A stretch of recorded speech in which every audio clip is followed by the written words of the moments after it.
తీసుకోవచ్చు కావాలంటే చర్యలంటే చర్యలు కాదు, అది విచారణకి వేయాలి, విచారణ తర్వాత కదా చర్యలు. మరి అలాంటి రాజస్థాన్లో ఇప్పుడు బీజేపీ ఉంది, రాజస్థాన్లో పేపర్ లీక్ కేసులు ఉంటాయి, అక్కడ కూడా విచారణకి గ్రీన్ సిగ్నల్ ఇచ్చినట్టే ఇక్కడి నుంచి. అంటే మీరు చేస్తున్నారు, మేము కూడా చేస్తున్నాం అనేది బీజేపీ. అందుకని ఏంటంటే రేపు పొద్దున వీళ్ళు ఏర్పరిచిన కమిటీ, వీళ్ళు ఏర్పరిచిన బోర్డులో కూడా మళ్ళీ ఏమైనా జరిగితే, ఎందుకంటే చాలాసార్లు పేపర్ లీక్ అనేది ఎంత సర్వసాధారణం అయిపోయిందంటే అది నీరు పల్లం ఎరుగులాగా నీళ్లు పల్లానికే పోతాయి అన్నట్టు పేపర్ లీక్ కూడా అంత కామన్ కదా. దాన్ని అది సమర్థించలేము మనం. యూపీఎస్సీ లాంటి పేపర్ లీక్ అవ్వకుండాను చాలా పకడ్బందీగా ఎగ్జామ్స్ పెడుతున్నాయి కదా, కాబట్టి సమర్థించలేం. కానీ ఏంటంటే చాలా సాధారణంగా జరుగుతున్న పని అది. ఎదురు జరుగుతున్న మానవ వీక్నెస్లు ఏమైనా ఉండొచ్చు కదా దానిలో. అయితే ఏంటంటే ఇప్పుడు మళ్ళీ రేపొద్దున వీళ్ళు బోర్డు పెట్టి మళ్ళీ దానిలో కూడా అదే జరిగితే ఎవరు చేయాలి విచారణ? అవును. అందుకని ఏంటంటే తొందరపడి అంటే చెప్తున్నా, తప్పు ఉందా లేదా వాళ్ళది, అది నేను ఐ డోంట్ థింక్ అట్లా జరిగింది అనుకోను. పైగా మొన్న పేపర్ లీకేజ్ విషయం కూడా వాళ్ళ దృష్టిలోకి రాగానే వాళ్ళే విచారణకి దీనికి దాని మీద అప్పుడు బోర్డు ఉన్నప్పుడు, కాబట్టి కావాలని చేసింది కాదు. Some weaknesses of some individual తాలూకు లోపాల వల్ల జరిగింది. కాకపోతే పకడ్బందీగా ఒక వ్యవస్థగా పేపర్ లీకేజ్ చేసి ఒక మాఫియాలాగా తయారు చేసింది కాదు. మీకైతే మధ్యప్రదేశ్లో ఆ మధ్య కేసు వచ్చింది కదా, ఇది అదేదో 2 అక్షరాలు. సో మొత్తానికి తెలంగాణలో ఉద్యోగాల క్లియర్కి అంటే ఉద్యోగాల భర్తీకి లైన్ క్లియర్ అయిపోయింది.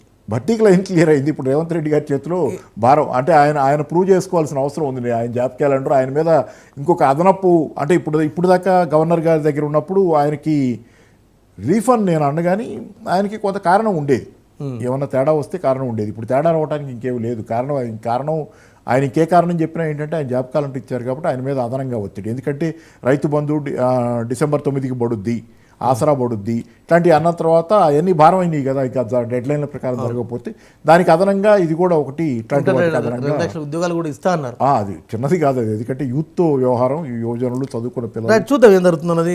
ఇంకొక కీలకమైన అంశం పాపారావు గారు, కాళేశ్వరం ప్రాజెక్టుపై విజిలెన్స్ విచారణ కొనసాగుతుంది. సిట్టింగ్ జడ్జిచే దర్యాప్తుకు రాష్ట్ర ప్రభుత్వం సమాయత్తమైంది. ఇవాళ అన్ని పేపర్లో అచ్చు కూడా అయింది. ఇవాళ 2వ రోజు కూడా విజిలెన్స్ తనిఖీలు ముమ్మరంగా కొనసాగుతున్నాయి. మంచిదేగా, ఎటుకుడి టీఆర్ఎస్ వాళ్ళు కూడా ఆహ్వానిస్తున్నారు. జరగనివ్వండి, జరిగితే మంచిదే, జరగాలి ఇట్లాంటి. ఎందుకంటే ఎవరికైనా ఇంకోసారి ఇప్పుడు విచారణ తర్వాత తేలిన తర్వాత అన్నీ అర్థమవుతాయి కదా, జనానికి కూడా అర్థమవుతాయి.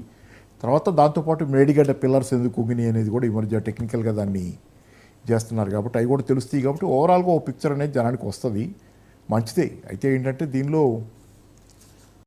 ఏ పాయింట్ దాకా ఎట్లా వెళ్తుంది, దీనిలో రాజకీయం యొక్క జోక్యం మానేసి విచారణకి ఇచ్చిన తర్వాత ఒకసారి రాజకీయం అనేది జోక్యం మానేసి టెక్నికల్గా ఎవరైతే ఉన్నారో ఇంజనీర్లు వాళ్ళు చేసే అనాలిసిస్, వాళ్ళు చేసే స్టడీకి అవకాశం ఇచ్చి మేడిగడ్డ దగ్గర, అలాగే సింగిల్ జడ్జి బెంచ్ వచ్చిన తర్వాత కూడా ఇతరత్ర కామెంట్లు ఏమీ లేకుండా ఆ జడ్జి బెంచ్ని అదే సింగిల్ జడ్జితో విచారణ, అదే సిట్టింగ్ జడ్జితో విచారణ అలాగే కంటిన్యూ చేయనిస్తే ఇక రాజకీయాలు దానిలో జోక్యం కాకుండా ఉంటే మంచిది. ఎందుకంటే నేను చెబుతుంది ఇక్కడ మీకు రాజకీయాలు జోక్యం వద్దని ఎందుకంటున్నానంటే, ఆ మధ్యకాలంలో 4-5 మినిస్టర్లు పోయి అక్కడ పవర్ పాయింట్ ప్రజెంటేషన్ మేడిగడ్డ అటు వెళ్ళినప్పుడు పవర్ పాయింట్ ప్రజెంటేషన్ ఇస్తే దాని గురించి వివాదాలు నడిచినాయి. అదేంటి ఆల్రెడీ ఉన్నటువంటి అధికారులు ఎవరైతే ఆ ప్రాజెక్టు భాగస్వాములో వాళ్ళే ఇచ్చారు, అది తప్పని చెప్పి రకరకాలుగా నిన్న కూడా మాట్లాడారు, రకరకాల కామెంట్లు వచ్చినాయి. కాబట్టి ఏంటంటే ఇప్పుడు విచారణ అనేది న్యాయం జరగటమే కాదు, జరిగినట్టు కనపడాలనేది కూడా మనకు ఉంది కదా ఒక మాట. ఇప్పుడు విచారణ జరుగుద్ది, విచారణ జరిగిన తర్వాత ఒక నివేదిక వస్తుంది. ఆ నివేదిక అనేది నిజంగా నిజాయితీగా ఉండటమే కాదు, నిజాయితీగా ఉన్నట్లు కూడా పబ్లిక్, ఎందుకంటే ఇదంతా పబ్లిక్ కన్సంప్షన్ అవినీతిగా ఏంటంటే అవినీతిని బయట దేశవ్యాప్తంగా ఎన్ని ప్రాజెక్టులు చూడలేదు, ఎన్ని ఆరోపణలు చూడలేదు, ఎన్ని విచారణలు చూడలేదు. సరే ఎంత అవుద్దా పోద్దా, ఎంత కాలాయపదా పోద్దా కరెక్టే. కానీ నేను అనేది ఒకటే, వీళ్ళ కేసులే ఉన్నాయి కదా, 2G కేసు ఉంది, పేపర్లకు వార్తలు బాగుంటాయి, మనం విశ్లేషించడానికి బాగుంటుంది. ఎందుకంటే ఎన్నికలు వచ్చేలోపు సమ్ మెటీరియల్ ఫర్ పబ్లిక్ మర్చిపోవడానికి కొంత అది కూడా అయితే అవ్వచ్చు. ఎందుకంటే రైతు బంధు ఇవ్వని బాధ మర్చిపోవడానికి, ఆసరా ఇవ్వండి, ఏదో చేస్తున్నాం అనేది సంభవం. అంటే అంతకంటే బలం ఇప్పుడు ఇక్కడ నొప్పి ఉంది సార్, నాకు నొప్పి ఉంటే ఆ నొప్పి తగ్గాలంటే ఏం చేయాలి, ఇంకంతకంటే పెద్ద నొప్పి ఇంకో చోట క్రియేట్ చేస్తే నాకు ఆ నొప్పి తగ్గుద్ది, ఇదే కదా.